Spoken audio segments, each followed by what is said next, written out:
Let's welcome all of you up on your channel नेप education. आज हम लोग बात कर रहे हैं, इससे पहले हम लोग बात किए थे फॉर्मेशन ऑफ द यूरिन और आज functions of the tube.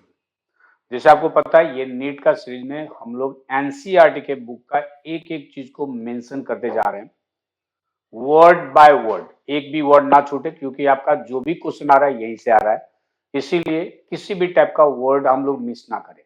Concept के साथ साथ we are giving the word, वहां पे लोग बात करते हैं। ठीक है, तो पहले आज इसको हम लोग देख लेते हैं पहले, उसके बाद जो क्विज में क्वेश्चन दिया हुआ है उसको भी हम लोग डिस्कस करेंगे, जो आप क्या आंसर दिए, कितना आंसर आया है और क्या। ठीक है, तो लेट्स कम फर्स्ट हम लोग बात करते हैं, जो पढ़े हम लोग नेफ्रॉन का स्ट्रक्चर। तो नेफ्रॉन के स्ट्रक्चर में क्या है, जो वी आर स्टेट एक पढ़े हैं, that is the PCT, proximal convoluted tubule. ठीक है, प्रोक्सिमल कन्वोल्यूटेड ट्यूबल। इस पीसीटी का एनाटॉमी भी हम लोग किए। उस एनाटॉमी में हम लोग क्या देखे, जो PCT is lined by the simple cuboidal brush bordered epithelium which increases the surface area for reabsorption। Okay, इससे पहले फॉर्मेशन ऑफ द यूरिन का जो हम लोग किए, तो फिर आपको हम बता दें, तो इस टाइप का स्ट्रक्चर बनाए थे। जो ये क्यूबाइडल एपिथेलियल टिश्यू है जो फ्री इंड है, उसमें इस तरह से ब्रश बॉर्डर्ड होता है, लैटरल इंटरसेलुलर स्पेस क्रिएट होता है। तो ये ब्रश बॉर्डर क्या है, एरिया को इंक्रीज कर दिया। एरिया इंक्रीज करने से हुआ क्या एडवांटेज, तो एरिया इंक्रीज करने से एडवांटेज हुआ क्या, जो you which increases the surface area for reabsorption. जो फॉर्मेशन द यूरिन में पहला अल्ट्रा फिल्ट्रेशन पढ़े और सेकंड जो सेलेक्टिव रीएब्जॉर्प्शन लोग पढ़े, वो सेलेक्टिव रीएब्जॉर्प्शन में ये ज्यादा आपको एरिया जो है उसके रेट को इंक्रीज कर दिया। ठीक है, इसके बाद कहता है nearly all of the essential nutrients.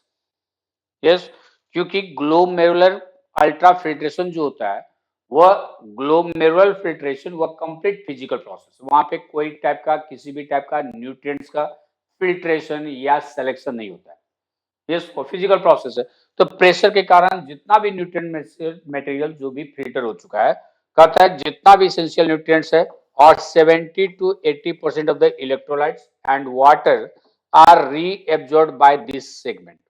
यानी पीसीटी से 70 to 80% ऑफ द इलेक्ट्रोलाइट का एब्जॉर्प्शन हो जाता है, याद रखिएगा। वाटर 99% के लगभग एब्जॉर्ब हो जाता है यहां से पीसीटी में ही। यस, उसके बाद ये रीएब्जॉर्ब हो जाता है बाय दिस सेगमेंट। नेक्स्ट कहता है क्या, पीसीटी हेल्प करता है क्या, to maintain the pH and ionic balance of the body fluids. Body fluid blood का पीएच को और आयोनिक बैलेंस को मेंटेन करने में हेल्प करेगा। By selective secretion of the hydrogen ion and ammonia into the filtrate and by absorption of the bicarbonate ion from it. Hydrogen ion और ammonia को filtrate में क्या करता है, फिल्ट्रेट में ट्यूबुलर सेक्रेशन से उसमें मिक्स करता है हाइड्रोजन आयन को और अमोनिया को, लेकिन वहां से बाइकार्बोनेट आयन को क्या करता है, रीएब्जॉर्ब करके रिटर्न कर देता है in the blood circulation. Return कर देता है कहाँ, ब्लड सर्कुलेशन में। ठीक है, जो आगे हम लोग ये डायग्राम देख रहे हैं, this diagram is from the NCERT book से। यहाँ देखिए पीसीटी है, पीसीटी ये प्रोक्सिमल कन्वोल्यूटेड ट्यूबल है। यहां से जो भी फिल्ट्रेशन हुआ फिल्ट्रेशन हो गया, एंड देन आफ्टर दैट ये फिल्ट्रेशन के बाद कौन सा कलर में चलेगा, रेड वन। ठीक है, अब यहां से क्या क्या, इसमें से देखिए NaCl का एब्जॉर्प्शन हो जाता है, न्यूट्रिएंट्स ग्लूकोज सब जितना भी है वो पूरा 100% एब्जॉर्ब हो जाता है। वाटर 99%, पोटेशियम आयन का एब्जॉर्प्शन हो जाता है। लेकिन इसमें क्या करता है, हाइड्रोजन आयन जो ब्लड में रहता है उसको इसमें मिक्स कर दिया जाता है, अमोनिया को मिक्स कर दिया जाता है पीसीटी में ट्यूबुलर सिक्रेशन से उसमें फिर दे दिया जाता है। क्योंकि हाइड्रोजन आयन ब्लड में रहेगा तो हम लोग का ब्लड अल्कलाइन होता है, हाइड्रोजन आयन रहेगा तो वह फिर एसिडिक हो जाएगा। लेकिन उसको बफर बनाने के लिए जब बाइकार्बोनेट आयन आ जाता है फिल्टर होके, तो उस बाइकार्बोनेट आयन को क्या करता है, सेलेक्टिव रीएब्जॉर्प्शन में रीएब्जॉर्ब करके फिर रिटर्न कर देता है ब्लड सर्कुलेशन में। तो ब्लड सर्कुलेशन में पीसीटी में bicarbonate ion, NaCl, water, nutrients और पोटेशियम आयन को क्या किया, रीएब्जॉर्ब कर लिया। ऐड क्या किया, हाइड्रोजन आयन और अमोनिया। ठीक है, उसी को लैंग्वेज में लिखा होता है पीसीटी में। इसके बाद ये पीसीटी यहाँ कॉर्टेक्स है, ये डार्क ग्रीन कलर में जो है वो मेडुलरी रीजन है। अब यहां से क्या होता है, ये कॉर्टेक्स से मेडुला में आता है descending limb of the loop of Henle. एकदम डायग्राम आपको एनसीईआरटी के डायग्राम को हम लोग यूज कर रहे हैं। तो ये descending limb of the loop of Henle है। इसमें क्या होता है, ये वाटर के लिए परमिएबल होता है, लेकिन ये इलेक्ट्रोलाइट के लिए कंप्लीट इम्परमिएबल होता है। यहां से किसी भी टाइप का कोई भी इलेक्ट्रोलाइट डिसेंडिंग टेबल में, याद रखिएगा डिसेंडिंग टेबल, इसमें क्या होता है, किसी भी टाइप का किसी भी इलेक्ट्रोलाइट का एब्जॉर्प्शन नहीं होता है। इलेक्ट्रोलाइट का नो एब्जॉर्प्शन, क्योंकि वह इलेक्ट्रोलाइट के लिए इम्परमिएबल होता है। इम्परमिएबल होता है, यहाँ पे किसी भी टाइप का इलेक्ट्रोलाइट का एब्जॉर्प्शन नहीं हुआ। अब एब्जॉर्प्शन नहीं हुआ तो क्या हुआ, सिर्फ एब्जॉर्ब किया किसको, वाटर को। तो वाटर को एब्जॉर्ब किया तो ये क्या हो गया, ज्यादा कंसंट्रेटेड हो गया, और वह कंसंट्रेटेड अब यहाँ पे मूव करता है। जब ये कंसंट्रेटेड यहाँ मूव करता है, तो अब जब एसेंडिंग ट्यूबल में आता है, तो ये एसेंडिंग ट्यूबल जो होता है, it is the permeable to the electrolyte but impermeable to the water. अब यहाँ पे वाटर एब्जॉर्प्शन नहीं होगा। ओके, तो यहाँ पे किस चीज का एब्जॉर्प्शन होगा, यहाँ पे इलेक्ट्रोलाइट का एब्जॉर्प्शन होता है, जैसे NaCl का एब्जॉर्प्शन हो गया, तो ये अब एसेंडिंग ट्यूबल जो है इलेक्ट्रोलाइट को एब्जॉर्ब करेगा। ठीक, then after that descending distal convoluted tubule में यहाँ पे क्या, यहाँ पे कंडीशनल एब्जॉर्प्शन होता है। कंडीशनल एब्जॉर्प्शन का मतलब है किसी न किसी टाइप का हार्मोन का जो इफेक्ट होता है उसके कारण यहाँ पे एब्जॉर्प्शन होता है। जैसे सुने होंगे, there is the one hormone जिसको हम लोग कहते हैं ADH, एंटी डायूरेटिक हार्मोन, या इसी का दूसरा नाम है vasopressin. Vasopressin synthesized by the hypothalamus and secreted और released by the pituitary gland का पोस्टीरियर लोब इसको रिलीज करता है। तो ये ADH क्या करता है, जब ये आएगा तो ये डिस्टल कन्वोल्यूटेड ट्यूबल से क्या करता है, वाटर के रीएब्जॉर्प्शन को बढ़ा देता है। इसीलिए ADH आने के बाद ये वाटर को एब्जॉर्ब कर लिया, NaCl एड्रिनल ग्लैंड से जो हार्मोन आता है वो बाइकार्बोनेट आयन को एब्जॉर्ब कर लिया, लेकिन फिर इसमें पोटेशियम आयन, हाइड्रोजन आयन ये सब दे दिया जाता है। ठीक है, तो यहाँ जो वाटर का एब्जॉर्प्शन, साल्ट का एब्जॉर्प्शन होता है, ये कंडीशनल है, हार्मोन के प्रेजेंस में मात्र होता है, नहीं तो नहीं होगा। ठीक, देन आफ्टर दैट अब ये फिर कलेक्टिंग डक्ट है।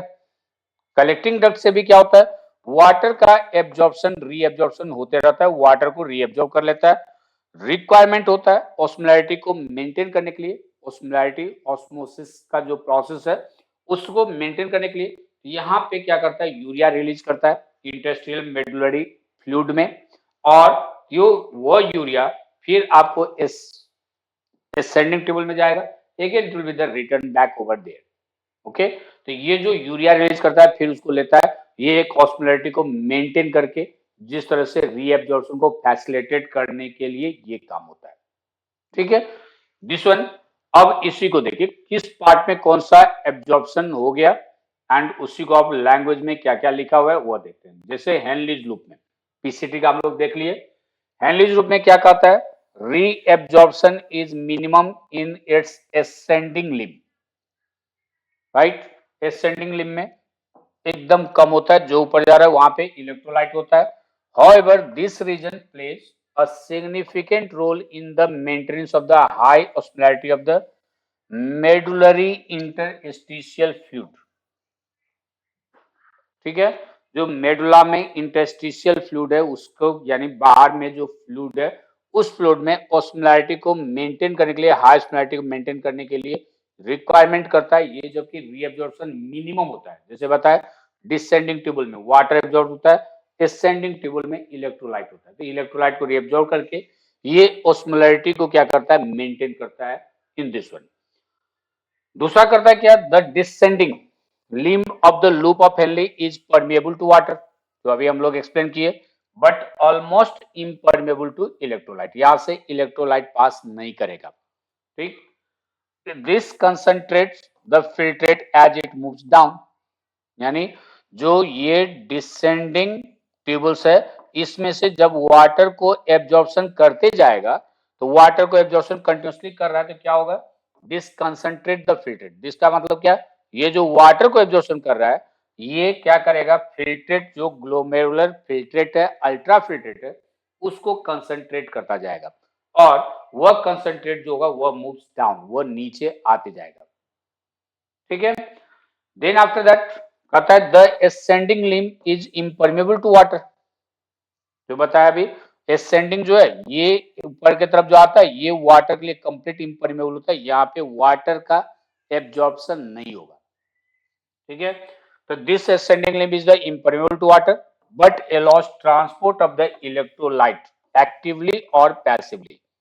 इलेक्ट्रोलाइट को एब्जॉर्ब करेगा या तो एक्टिवली करे यानी by the loss of energy, या passively without loss of energy. Therefore as the concentrate filtrate pass upward, अब क्या होगा, कंसंट्रेट फिल्ट्रेट जो होता है वह पास होते जाता है अपवर्ड के तरफ।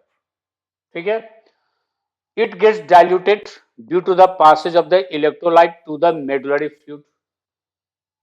इसका मतलब अब ये जो डिसेंडिंग टेबल में यहाँ पे क्या था, कंसंट्रेटेड होते जा रहा था, डाउनवर्ड आ रहा था, अब यहाँ से इलेक्ट्रोलाइट का एब्जॉर्प्शन कर रहा है, इलेक्ट्रोलाइट का एब्जॉर्प्शन कर रहा है, वाटर का एब्जॉर्प्शन नहीं कर रहा है। तो इलेक्ट्रोलाइट का जब एब्जॉर्प्शन कर रहा है तो ये इलेक्ट्रोलाइट को एब्जॉर्ब करते जाएगा तो क्या होगा, ऑटोमेटिकली यहाँ पे ये जो होगा वो डाइल्यूट होता जाएगा। यस, इट गेट्स डाइल्यूटेड, क्योंकि सॉल्यूट का अमाउंट कम होते जाएगा तो ऑटोमेटिकली सॉल्यूट का अमाउंट कम कीजिए या सॉल्वेंट के अमाउंट को बढ़ाइए, दोनों कंडीशन में डाइल्यूट होना है। तो यहाँ पे इलेक्ट्रोलाइट को एब्जॉर्ब कर रहा है, यानी किसमें, ascending limb में। जब इलेक्ट्रोलाइट को कंटिन्यूसली एब्जॉर्ब कर रहा है तो फिल्ट्रेट जो होगा अब वह डाइल्यूट होना शुरू होगा, जबकि यहाँ पे क्या था, वाटर को एब्जॉर्ब कर रहा था, सॉल्वेंट को एब्जॉर्ब कर रहा था, किसमें, डिसेंडिंग टेबल में। तो यहाँ जब वाटर को एब्जॉर्ब कर रहा था, सॉल्वेंट को एब्जॉर्ब कर रहा था, तो वह जो फिल्ट्रेटेड ट्यूबल्स में वह कंसंट्रेटेड हो रहा था। लेकिन जब ये ऊपर जाएगा तो अब इलेक्ट्रोलाइट को निकाल रहा है, तो इलेक्ट्रोलाइट को एब्जॉर्ब कर रहा है, वाटर के लिए इम्परमेबल है, तो सॉल्वेंट का तो कुछ हो नहीं रहा है, तो ये सॉल्यूट को निकाल जा रहा है, तो क्या होगा, जो सॉल्यूशन होगा वह डाइल्यूट होते जाएगा। ठीक है, वही कहता है it gets diluted due to the passage of electrolytes to the medullary fluid. इसके बाद डीसीटी में क्या होता है, डिजिटल कन्वोल्यूटेड ट्यूबल में, उसको भी देख लें। या क्या बताते हैं, यहाँ पे कंडीशनल रीअब्जॉर्प्शन होता है of the sodium ion, adrenal gland play करता है इंपॉर्टेंट रोल, एंड वाटर के लिए पिट्यूटरी ग्लैंड और हाइपोथैलेमस का ADH takes place in this segment. Salt का एब्जॉर्प्शन एड्रिनल ग्लैंड के कारण और पिट्यूटरी ग्लैंड एंड हाइपोथैलेमस के कारण वाटर का absorption. DCT is also capable of reabsorption of the bicarbonate ion। यहाँ भी बाइकार्बोनेट आयन को रीएब्जॉर्ब करके सेंड कर जाता है ब्लड में, जो कि ब्लड को बफर बना के रखता है, मतलब उसका पीएच को ज्यादा चेंज होने नहीं देगा। उसी तरह से कहता है selective secretion of the hydrogen and potassium ion and ammonia to maintain the pH and sodium potassium balance in blood.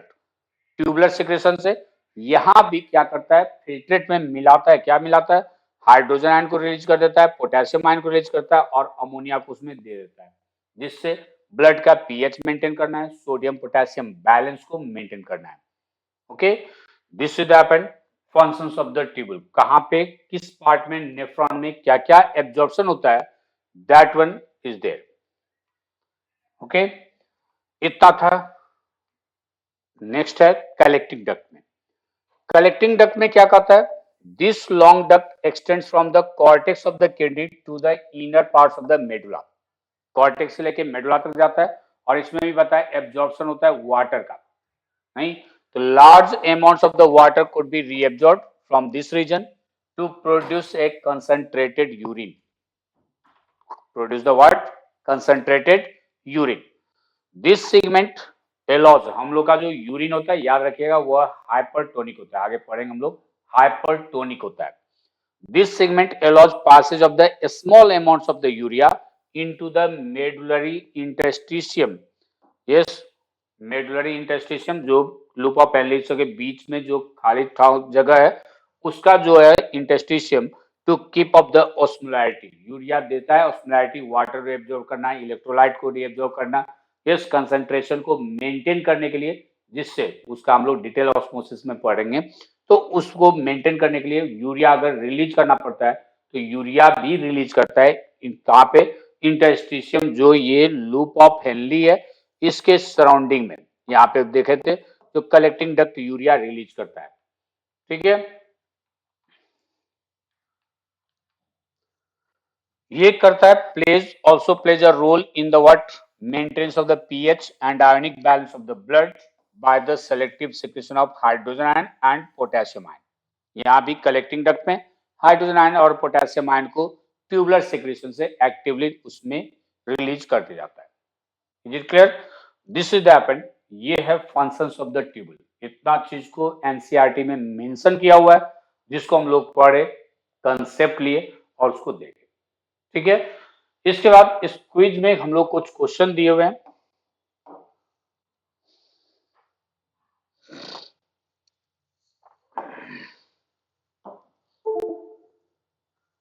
ठीक है, थोड़ा सा खोल लो अपना अपना चैनल।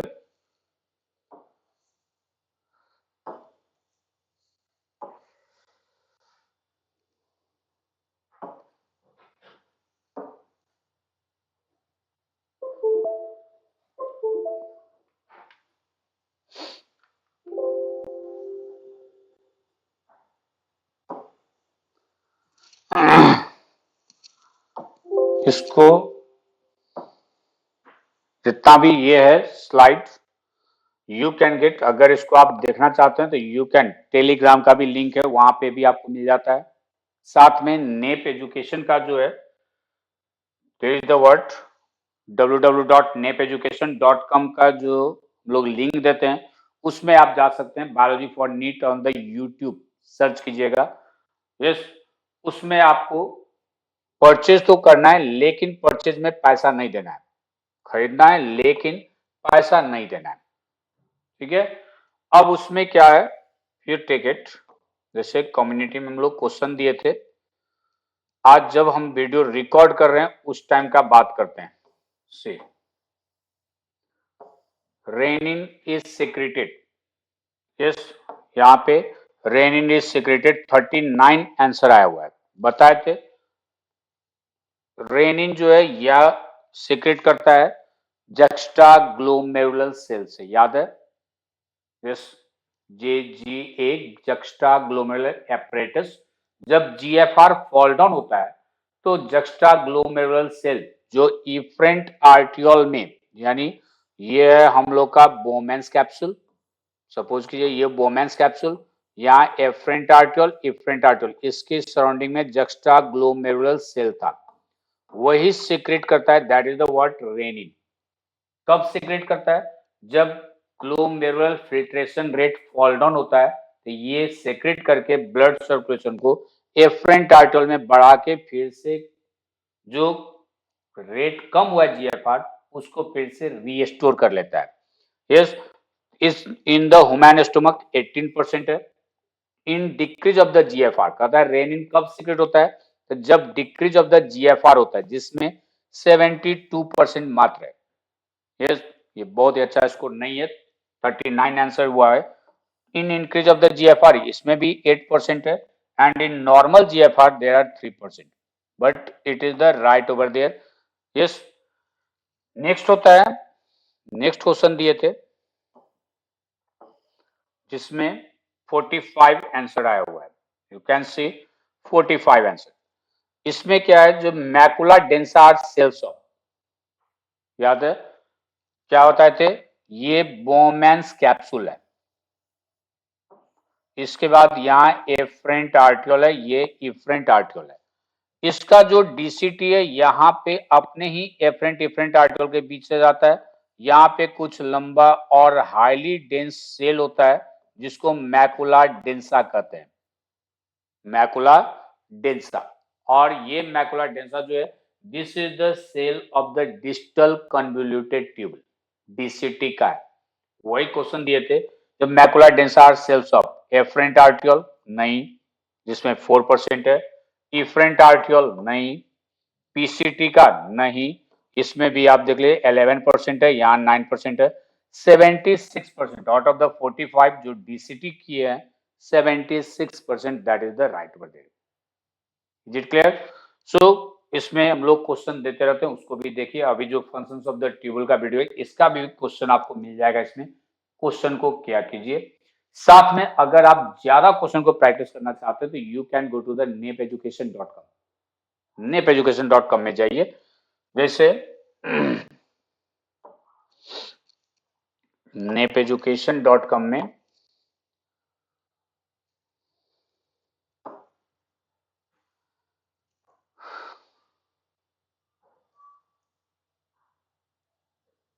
ठीक है, you can see that is the word nepeducation.com।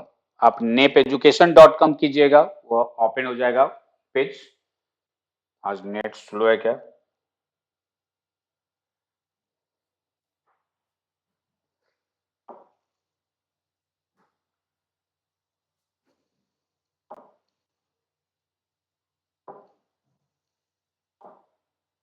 खुल गया।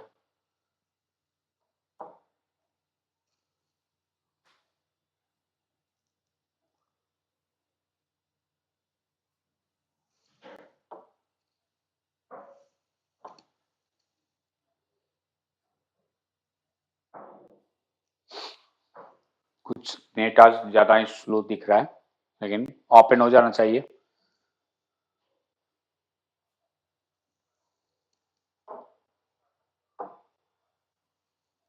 कोई ओपन नहीं हो रहा है।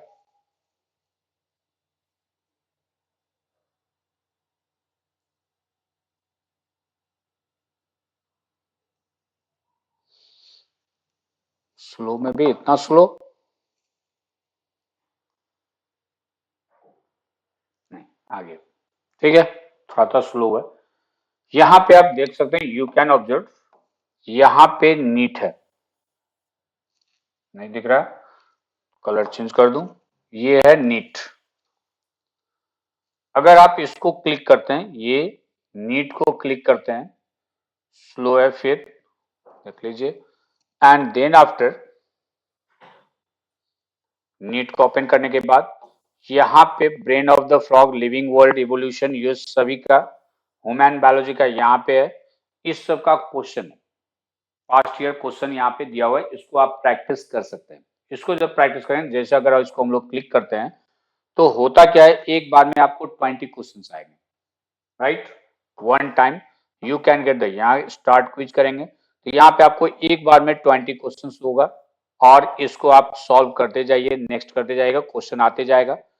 एक बार करने के बाद फिर second time again you can attempt over there. उस टाइम में क्या होगा, फिर इसी 20 में से कुछ क्वेश्चन इससे भी हो सकता है, और कुछ नया भी आएगा। ऐसे बार बार अगर आप इसको करते जाते हैं तो you will get the more and more new questions to practice over there. Okay, इसलिए इसको भी विजिट करते रहिए, टाइम टू टाइम यहाँ पे क्वेश्चन हम लोग अपडेट करते रहते हैं, पास्ट ईयर का क्वेश्चन देते हैं, साथ में that is the what new question, probable question भी रहता है। Okay, thank you very much. फिर इसके बाद जो पार्ट है उसको फिर हम लोग लेके आते हैं, वर्ड टू वर्ड, एक एक वर्ड को हम लोग एनसीईआरटी के बुक को देखेंगे, किसी भी टाइप का कोई क्वेश्चन नहीं छूटेगा, विथ प्रैक्टिस करते जाएंगे। Okay, thank you very much, see you again.